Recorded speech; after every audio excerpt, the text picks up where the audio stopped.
we'll have the feature address, and this will be done by the Honorable Premier of Nevis, Joseph Walcott Parry. Could you bid him welcome, ladies and gentlemen? A very good afternoon to all. I take this opportunity to recognize His Honor the Deputy Governor General, Mr. Eustace John, the Deputy Premier of Nevis and Ministers of Government, Mrs. Marjorie Morton, President of the House of Assembly, Honorable Patrice Nesbitt, Attorney General, and Honorable Ricky Scarrett, Minister of Tourism, Honorable Van Samry, Leader of the Opposition, ladies and gentlemen, but especially Elquemedo Willett, Mrs. Sandra Willett, and all the other Willets who are here this afternoon, and the fans from the Government Road area. Before I begin, let me say that it is almost like walking down memory lane. When I came up the park and I saw all those people leaning at the bar who used to be at the bar in those days of Nevis cricket, golden age of cricket, and the days of Elquemedo Willett. It must have brought back memories to them and to all of us. And my comment was, I wish we had more young people in the park. It really seems to me that there's a kind of gap, an almost gulf between the past and the present. And I sometimes regret that we as divisions have not been informing our people and telling our people the great things that we have done. Because this generation, if we're not careful, will feel that they're the beginning of time, and they will make many mistakes which they would not have made if we had done our duty as parents. Every nation, every race defines itself through its literature, its prowess in war, its achievement on the field of sport, its outstanding sons and daughters performing in the sciences and in the arts. I believe in the end, every defining moment is calculated to determine the very basis of the human existence. The Australian is respected for determination and iron will to succeed. The Latin American for flair, style, and speed in football. The European for defense, perseverance, and application. We are a people who have been defined, unfortunately, by others from our colonial past. We, unfortunately, often have others seeking to say who we are. It is not surprising, then, that the term calypso has been identified with us. Calypso, associated with the cavalier spirit, a desire to entertain, but in the end to be reckless and somewhat irresponsible. In other words, losers. It has been applied to us in cricket.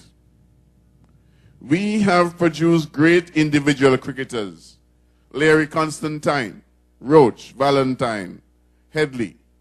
But it was felt that we didn't have the maturity of mind or determination of purpose to be winners. The genius of Frankie Worrell put an end to that myth.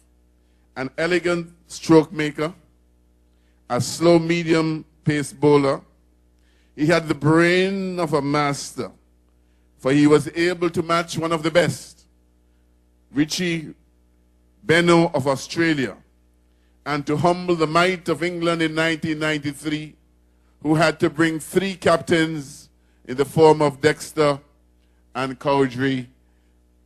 Yes, in 1963.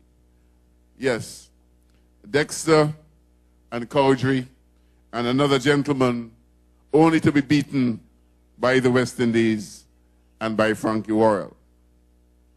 Cricket, you see, is the major sport of these Caribbean islands and has been used like sport and like football and other sport have been used to define other nationals in other parts of the world. And so we are defined by our cricket. It is significant that the whole Caribbean goes on a high when the team wins. And we sing to the depths of the valley when we lose. More pointedly, there's a strange correlation between the economic and social status of the islands and the level of confidence of our cricket team. Perhaps there is indeed a correlation. Maybe indeed it is just coincidence. What has Elquemedo Willett to do with all this that I'm saying? You have to love the game and to have followed the game to understand. I am told, first of all, that it was Antigua, not St. Kitts, which supported the entry of Nevis into Leeward Islands cricket in 1949. I never understood the ferocity of opposition to St. Kitts or the irrational support for Antigua every time they played St. Kitts until the matter was explained to me. This has spilled over, and this spilled over in every aspect of our life. You are aware, and you are aware, that if we played netball against St. Kitts, we played harder than we played any other team in the world. And if we did a good job, you were quite sure we were going to lose the next match, even against a weaker team. The same thing went for Nevis and the Nevis cricket team. And it was year after year that divisions gathered in Nevis and in St. Kitts to savor the victory which was denied them. I remember the days in grammar school when I went to the Warner Park, when I sat in the pavilion with great expectations, because playing were Jeffrey Nisbet, Jeffrey Dorr, and Van Samry, two of my colleagues and friends.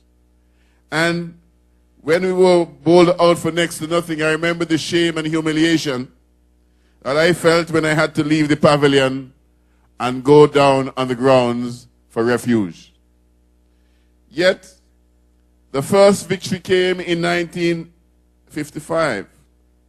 An irony of ironies, two of the outstanding players on the Nevis victorious team were Kittitians. A Mr. Buchanan and a Dr. Russ, who, by the way, scored the first century on a Nevis team playing in Leeward Islands cricket. And that is the relationship that we seem to have with St. Kitts. That St. Kitts is our sister, but we are always quarreling. And if we're not quarreling, we cannot be happy.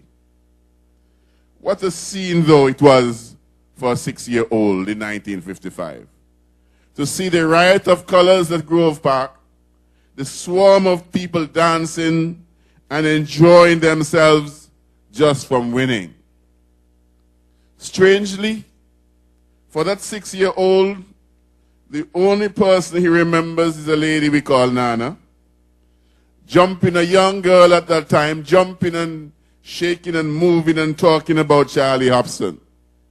But it was something that lifted the spirits of Nevis and made us proud to be called Nevisians. For years later, for many years later, Nevisians did not win again. We were a team of bunglers, a team when number 9 might very well open if the wicket was wet.